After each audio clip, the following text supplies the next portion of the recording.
Students, isomerism video series के इस 8th episode में मैं राजीव शर्मा ऑप्टिकल आइसोमेरिज्म को डिस्कस कर रहा हूं। जो लास्ट 2 वीडियोस मैंने ऑप्टिकल आइसोमेरिज्म से रिलेटेड बनाए, जो ये फर्स्ट वीडियो है इसमें मैं बेसिकली इंपॉर्टेंट डेफिनेशंस डिस्कस करी थी।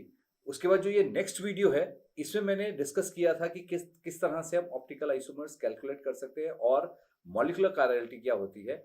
और अब इस थर्ड वीडियो में मैं डिस्कस करूंगा कि वेज डैश रिप्रेजेंटेशन कैसे बनाते हैं और उसके बाद उसको फिशर में कैसे कन्वर्ट करते हैं और फिशर में कन्वर्ट करके हम RS कॉन्फ़िगरेशन को कैसे देखते हैं कि कौन सा मॉलिक्यूल R है, कौन सा मॉलिक्यूल S है, या कौन सा एटम कार्बन एटम जो है R है या S है। तो स्टार्ट करते हैं कि किस तरह से हम first wedge and dash representation बनाते हैं। तो अब जैसे ये मैंने एक मॉलिक्यूल लिया है, ये जो मॉलिक्यूल है बेसिकली इसमें जो कायरल कार्बन एटम हो जाएगा, क्योंकि इसमें ना तो वर्टिकल प्लेन ऑफ सिमेट्री आ रही है ना हॉरिजॉन्टल प्लेन ऑफ सिमेट्री आ रही है, तो ये कायरल कार्बन हो जाएगा। अब जो मैंने मेजेंटा कलर से जो लाइन बनाई है वो एक्सिस लिया है और इस एक्सिस के थ्रू मैं इसकी वेज डैश रिप्रेजेंटेशन बना रहा हूं। तो अब इसकी एक्सिस के थ्रू यदि वेज डैश रिप्रेजेंटेशन बनानी हो तो उसको मैं पहले आपको एनिमेशन के थ्रू शो करता हूं कि किस तरह से ये मॉलिक्यूल स्पेस में दिखेगा, और जब हम इसे रोटेट करेंगे, रोटेट करके इसकी वेज डैश रिप्रेजेंटेशन किस तरह से बनाएंगे। तो जैसे इस मॉलिक्यूल में आप देख रहे हैं कि यहाँ पे ये CH3 है और उसके सामने जो प्लेन पे जो है हाइड्रोजन एटम है, और ये नीचे जो है यहाँ पे NH2 मॉलिक्यूल है और उसके सामने जो है C2H5। तो जो क्यूब में भी जो मॉलिक्यूल बना है वो सेम ऐसे ही दिख रहा है। आप दोनों मॉलिक्यूल्स को साइमल्टेनियसली क्रॉस चेक कर सकते हैं। अब जो मैंने एक्सिस लिया है यहाँ पे, तो मेजेंटा कलर की जो लाइन है वो ये CH3 और ये कार्बन एटम जो sp3 हाइब्रिडाइज है इसके थ्रू क्रॉस कर रही है। तो अब हमने इस एक्सिस को बेसिकली इस एक्सिस के थ्रू हमने वेज डैश रिप्रेजेंटेशन बनानी है, और इस वेज डैश रिप्रेजेंटेशन को हम कहते हैं axial wedge and dash representation कहते हैं। तो अब इस axial wedge and dash representation में हम क्या करेंगे कि इस जो ये एक्सिस है, जो कार्बन एटम जो सेंट्रल कार्बन एटम है और CH3 का जो कार्बन एटम है उसके थ्रू जो पास कर रही है लाइन, उसके थ्रू हम बेसिकली बनाएंगे। तो इस मॉलिक्यूल को मैं थोड़ा सा रोटेट कर लेता हूं ताकि ये मेरे को, अब ये क्या होगा कि यदि इस तरीके से मैंने प्लेस किया है तो मींस जो एक्सिस है वो स्क्रीन के बाहर को आ रहा होगा।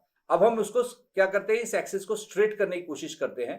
तो जैसे ही मैं ये एक्सिस को स्ट्रेट करूंगा तो इस तरीके से एक्सिस देखेंगे, जैसे एक्सिस स्ट्रेट कर रहा हूं तो आप ये देखें कि H जो है वो हमारी तरफ को स्क्रीन के बाहर आ रहा है। तो स्क्रीन के बाहर को H एटम आ रहा है, और जो साइमल्टेनियसली क्या हो रहा है कि NH2 और C2H5 मॉलिक्यूल्स जो है वो दोनों पीछे की तरफ को जा रहे हैं। तो यदि आप सारे मॉलिक्यूल्स को देखें तो CH3 और कार्बन एटम जो है उसको हम स्ट्रेट परपेंडिकुलर एक्सिस पे लेके आ रहे हैं। तो उसमें क्या हो रहा है, H जो है वो स्क्रीन के बाहर आ रहा है और C2H5 और NH2 मॉलिक्यूल्स जो है वो बैक साइड पे जा रहे हैं, मतलब इनवर्ट द स्क्रीन जा रहे हैं। तो अब इस तरह से जब हम ये जो इस तरह से रोटेशन के बाद जो पिक्चर क्रिएट हो रही है, इसको हम बेसिकली 2D में जब रिप्रेजेंट करते हैं तो उसको हम कहते हैं वेज डैश रिप्रेजेंटेशन।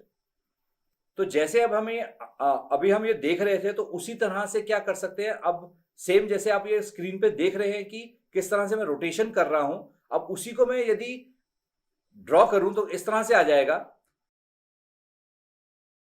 अब इस प्लेनर वेज डैश में हम क्या कर रहे हैं, जो कार्बन एटम CH3 का है और जो सेंट्रल कार्बन एटम है उस दोनों को एक लाइन से ज्वाइन करते हुए मेरा एक्सिस हम मान रहे हैं कि वो एक्सिस है। तो हाइड्रोजन एटम क्या हो रहा था, हमारी तरफ को आ रहा था। तो जब कोई भी चीज हमारी तरफ को आएगी तो हमारे आंख के पास जैसी वो चीज आएगी तो हमें वो ब्रॉड दिखाई देगी या वो थोड़ी बड़ी दिखाई देगी। तो इसीलिए क्या करते हैं, जो आउटसाइड द प्लेन आ रहा है उसको हम इस तरह से रिप्रेजेंट कर देंगे कि ये जो एक्सिस है ये प्लेन से बाहर आ रहा है। और क्योंकि C2H5 और H जो है, जैसे आप देख सकते हैं एनिमेशन में कि वो इनवर्ट जा रहे हैं, तो क्योंकि वो इनवर्ट जा रहे हैं तो इसीलिए क्या होगा कि हम बोलेंगे कि ये जो है वो उसको हम डॉटेड लाइन से बनाएंगे। तो जो इनवर्ट जा रहे हैं प्लेन से या एक्सिस से, जो इनवर्ट जा रहे हैं या back side of the axis जा रहे हैं, वो क्या हो जाएंगे, डॉटेड लाइन से बन जाएंगे। जो एक्सिस से परपेंडिकुलरली बाहर को आ रहा है उसे हम ब्रॉड लाइन से बना देंगे, और जो एक्सिस पे एटम है उसको हम इस तरह से एक्सिस के स्ट्रेट लाइन के साथ ज्वाइन कर देंगे। तो इस तरह से जब ये रिप्रेजेंटेशन हम 2D में बनाएंगे तो ये जो 3D अरेंजमेंट थी क्यूब में, जब हम उसको 2D में अरेंज करेंगे तो हम उसको इस तरह से बताएंगे कि जो बॉन्ड प्लेन से बाहर आ रहा है उसको हम ब्रॉड कर देंगे, जो बॉन्ड प्लेन से पीछे को जा रहे हैं या एक्सिस से पीछे को जा रहे हैं, उसे हम डॉटेड लाइन से बना देंगे। तो ये 2D में हम 3D रिप्रेजेंट करते हैं, इसे हम वेज डैश रिप्रेजेंटेशन कह देंगे। तो ऐसे ही मॉलिक्यूल्स आप कुछ प्रैक्टिस कर सकते हो और ये बहुत सिंपल सी है, और इसको यदि आप प्रैक्टिस करोगे तो बहुत आराम से आप ये वेज डैश रिप्रेजेंटेशन को बना सकते हो। बेसिकली वेज डैश रिप्रेजेंटेशन आपको आनी नहीं है, पर यदि वेज डैश रिप्रेजेंटेशन आपको गिवन है तो उसको इंटरप्रिटेशन कैसे करना है, मैंने जो सारा मेथड बताया इसके लिए बताया कि उसको हम इंटरप्रिटेशन कैसे करेंगे, कि कौन सा बॉन्ड प्लेन से बाहर आ रहा है, कौन सा बॉन्ड प्लेन से पीछे को जा रहा है या एक्सिस से पीछे को जा रहा है, और कौन सा एटम जो है वो एक्सिस के ऊपर है। तो हम उस तरह से उसको जज कर सकते हैं। तो नेक्स्ट आगे देखते हैं कि प्लेनर वेज एंड डैश कैसे बनाते हैं। अब दूसरे टाइप की जो रिप्रेजेंटेशन हो जाएगी वो प्लेनर वेज एंड डैश हो जाएगी। अब हम ये देख रहे हैं प्लेनर वेज एंड डैश कैसे बनाते हैं, और मैंने जो एक अमीनो एसिड लिया है, एलिलीन लिया है अमीनो एसिड, तो उसको मैं बना रहा हूं। तो जो मैंने ब्लू से एक प्लेन बनाया है, जो ब्लू से प्लेन है वो बेसिकली क्या है, कार्बोक्सिलिक एसिड और अमीन जो दो मॉलिक्यूल्स हैं उसके अक्रॉस बेसिकली कट कर रहा है। तो हम इसको देखते हैं कि ये, और ये जो मैंने नीचे जो प्रेजेंट किया है उसमें मैं ये बता रहा हूं कि कार्बोक्सिलिक एसिड का ऑक्सीजन या कार्बन एटम और जो NH2 है वो दोनों एक ही एक्सिस पे या प्लेन पे लाई कर रहे हैं। मतलब हम यदि 2 डायमेंशन में उसको लें तो वो प्लेन में लाई कर रहे हैं। तो इसी को हम एनिमेशन के थ्रू देखते हैं किस तरह से होगा ये। तो जैसे अब ये हमारे पास एलिलीन मॉलिक्यूल है, अब इसमें हम देखें तो ये इसका 3 डायमेंशन में हम ऐसे रख सकते हैं। अब जो हमने वहां पे स्ट्रक्चर बनाया वो इस तरीके से है कि जो कार्बोक्सिलिक एसिड और CH3 ग्रुप जो है, आप क्यूब में देख सकते हैं, कार्बोक्सिलिक एसिड और CH3 ग्रुप जो है एक ही प्लेन पे लाई कर रहे हैं। तो जैसे ये एलिलीन मॉलिक्यूल है, अब इसमें आप देख सकते हैं कि यदि आप क्यूब में जो एटम, क्यूब में जैसे मैंने एटम्स प्लेस करें उसके साथ इसको कंपेयर करते जाओ कि इसमें क्या है कि जो कार्बोक्सिलिक एसिड, ये जो ग्रुप है ये कार्बोक्सिलिक एसिड ग्रुप है, और उसके सामने जो है उसी फेस पे क्या है, उसी फेस के नेक्स्ट एडजेसेंट कॉर्नर पे क्या है, CH3 ग्रुप है। तो ये CH3 ग्रुप हो गया और ये कार्बोक्सिलिक एसिड हो गया। उसके और नीचे जो है NH2 है और उसके सामने जो है हाइड्रोजन है। तो ये हमने इसी तरीके से प्लेस किए हुए। अब मैंने जो प्लेन लिया है वो कार्बोक्सिलिक एसिड के कार्बन और NH2 के थ्रू पास कर रहा है। तो अब मैं इस प्लेन को यदि स्ट्रेट करूं, तो यदि मैं इस प्लेन को स्ट्रेट करूं इस तरह से, तो ये जो मैंने वहां पे जो फिगर प्लेस की हुई है वो ये वाली फिगर प्लेस की हुई है कि ये कार्बन एटम और NH2 जो है अब एक ही प्लेन पे आ गए।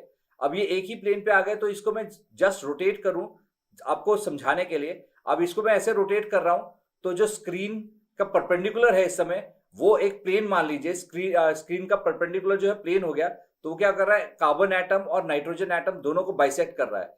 तो अब आप देखेंगे कि ये जो CH3 और H है वो प्लेन के दोनों साइड पे जा रहे हैं, दोनों साइड पे शिफ्ट हो रहे हैं, प्लेन के ऊपर नहीं आ रहे हैं। तो जब हम इसको देखें, तो इसको मैं रोटेट कर दूं वापस नॉर्मल जैसे था, तो अब इसको यदि हम देखें तो क्या हो जाएगा, हाइड्रोजन एटम जो होगा यहाँ पे प्लेन से बाहर को आ रहा है और जो CH3 है वो प्लेन से अंदर को जा रहा है। तो इस तरह से जब ये होगा तो हम इसकी जब वेज डैश रिप्रेजेंटेशन बनाएंगे तो उसे देखते हैं कि वेज डैश इसकी कैसे बनेगी। तो अब इसकी वेज डैश रिप्रेजेंटेशन यदि मैं प्लॉट करूं तो इस तरह से हो जाएगा, और वो आप जैसे स्क्रीन पे ऊपर चल रहा है, एनिमेशन चल रही है उसके साथ भी आप देख सकते हैं। तो इस तरह से हो जाएगा कि CH3 जो है हमारे से दूर जा रहा है और जो H है हमारी तरफ को आ रहा है, क्योंकि प्लेन जो है वो कार्बोक्सिलिक एसिड और NH2 को NH2 के प्लेन पे बाइसेक्ट कर रहा है। तो इस तरह से हो गया, तो इसको हम कहेंगे प्लेनर वेज एंड डैश। ये प्लेनर वेज एंड डैश हो जाएगी। तो क्वेश्चंस में आपको दोनों तरीके से वेज एंड डैश पूछी जा सकती है, या तो एक्सियल वेज एंड डैश हो सकती है या प्लेनर वेज एंड डैश होती है। तो उसको यदि हमने इंटरप्रिटेशन करना है तो वो इस तरह से हम इंटरप्रिटेशन करेंगे। तो अब हम आगे देखते हैं कि किस तरह से इसमें फिशर प्रोजेक्शन बनाएंगे। अब फिशर प्रोजेक्शन में क्या करते हैं, जैसे हम वर्ड सजेस्ट कर रहा है कि प्रोजेक्शन, तो जैसे प्रोजेक्शन होती है, हम किसी चीज को प्रोजेक्ट कर रहे हैं, तो यहाँ पे क्या कर रहे हैं, जो हमने प्लेनर वेज एंड डैश बनाई है उसको प्रोजेक्ट करेंगे स्क्रीन के ऊपर। तो हम स्क्रीन पे उसको प्रोजेक्ट कर रहे हैं। तो अब स्क्रीन पे किस तरह से प्रोजेक्ट करेंगे, तो यदि हम देखें तो इस तरह से ये जो एटम्स हैं ये स्क्रीन पे प्रोजेक्ट होंगे। यहां पे जो है कार्बोक्सिलिक एसिड ग्रुप प्रोजेक्ट होगा, यहां पे जो है हाइड्रोजन प्रोजेक्ट होगा, यहां पे NH2 प्रोजेक्ट होगा और यहां पे CH3 प्रोजेक्ट होगा। तो इस तरह से हमारे पास आ जाएगा। अब यदि हम इसको फिशर प्रोजेक्शन बना ले इसकी, तो ऐसे होगी। तो इस तरह से किसी भी मॉलिक्यूल की हम फिशर प्रोजेक्शन बना सकते हैं यदि हमें वेज डैश रिप्रेजेंटेशन गिवन हो। तो वेज डैश रिप्रेजेंटेशन गिवन हो या हमें उसको क्यूब में मॉलिक्यूल प्रेजेंटेड हो तो उसकी हम वेज डैश रिप्रेजेंटेशन बना करके उससे फिशर बना सकते हैं। अब फिशर प्रोजेक्शन हम यूज करते हैं बेसिकली आरएस कॉन्फ़िगरेशन के लिए। आरएस कॉन्फ़िगरेशन जो है थ्योरेटिकल वे है of giving an absolute configuration की एक्चुअली 3D स्पेस में जो एटम्स या मॉलिक्यूल्स किस तरह से ओरिएंटेड है, जब हम उसको प्रेजेंट करते हैं एक थ्योरेटिकल वे से या एब्सोल्यूट कॉन्फ़िगरेशन शो करने के लिए, तो उसको हम आर और एस से शो करते हैं। तो अब इसमें क्या होता है कि आर एस करने के लिए इसमें क्या होगा, हम पहले CIP रूल्स यूज करेंगे। और यदि आपने CIP रूल्स को रिवाइज करना है तो इस समय जो लिंक डिस्प्ले हो रहा है आप उस लिंक को फॉलो कर सकते हैं। तो अब हम जैसे ही इसमें देखेंगे तो CIP रूल्स यूज करेंगे तो हम इसमें क्या करते हैं कि जो कायरल कार्बन एटम है उसके साथ जो 4 एटम्स डायरेक्टली अटैच्ड हैं, उन 4 एटम्स की प्रायोरिटी डिसाइड करते हैं और उन 4 एटम्स को प्रायोरिटी डिसाइड करके उसको A जो है सबसे हायर 1 या A आप कुछ भी दे सकते हैं। यूजुअली बुक्स में कई बार 1 2 3 4 दिया होता है या ABCD है, तो हम कोई भी मेथड यूज कर सकते हैं। तो यदि हम ABCD दे रहे हैं तो उस तरह से हो जाएगा, जो A होगा वो सबसे हायर प्रायर होगा और जो D होगा वो सबसे लोअर होगा। तो इस तरह से ABCD प्रायोरिटी ऑर्डर हो जाएगा। तो अब हम इस मॉलिक्यूल में प्रायोरिटी दें तो ऐसे आ जाएगा। तो अब इसमें क्या हो जाएगा कि जो नाइट्रोजन है वो सबसे हायर प्रायर ग्रुप हो जाएगा, तो इसकी प्रायोरिटी A हो जाएगी। और हाइड्रोजन का मास क्योंकि सबसे कम है इसलिए इसकी प्रायोरिटी D हो जाएगी। अब इसमें हम कंपेयर करें तो यहाँ पे क्या हो जाएगा कि कार्बन और दोनों कार्बन एटम है, फर्स्ट दोनों कार्बन एटम है, इसमें जो नेक्स्ट हायर है वो हाइड्रोजन है, उसमें नेक्स्ट हायर जो है ऑक्सीजन है। तो ऑक्सीजन का मास ज्यादा है तो इसके हिसाब से हम प्रायोरिटीज ऐसे लिख सकते हैं। तो अब ये चारों ग्रुप्स की प्रायोरिटी हो गई। तो अब हम क्या करेंगे कि इसमें बेसिकली जो सबसे लीस्ट प्रायर ग्रुप होता है उसे हम bottom of the Fischer projection में मूव करते हैं। अब हमने जब इसमें शिफ्ट करना है तो एक ध्यान रखना है कि जो उसकी सिमेट्री मेंटेन रहनी चाहिए। जैसे इस मॉलिक्यूल में क्या है, C और D आमने सामने है, तो जब हम शिफ्ट करेंगे तो C और D आमने सामने रहने चाहिए, वैसे A और B भी आमने सामने रहने चाहिए। ये इंपॉर्टेंट है।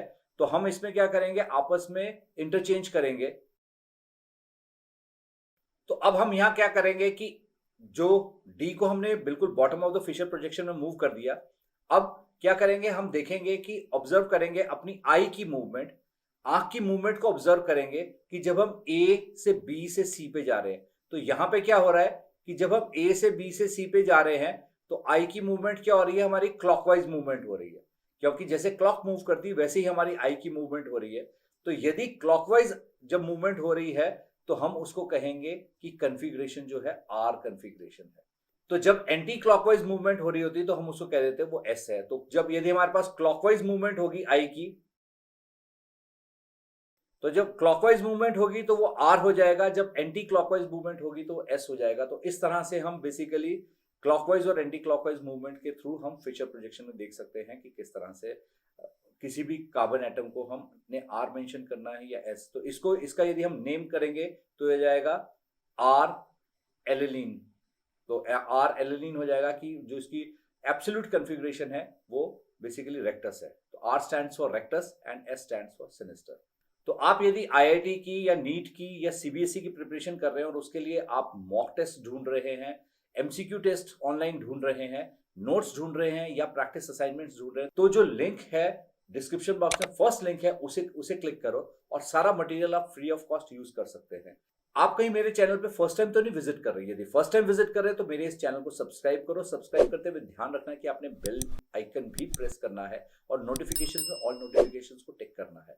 आपको RS कॉन्फ़िगरेशन में या फिशर प्रोजेक्शन ड्रॉ करने में कोई भी डाउट है तो नीचे कमेंट सेक्शन में कमेंट करो। आप मुझे डिफरेंट सोशल प्लेटफॉर्म से फॉलो कर सकते हो। And thanks for watching this episode.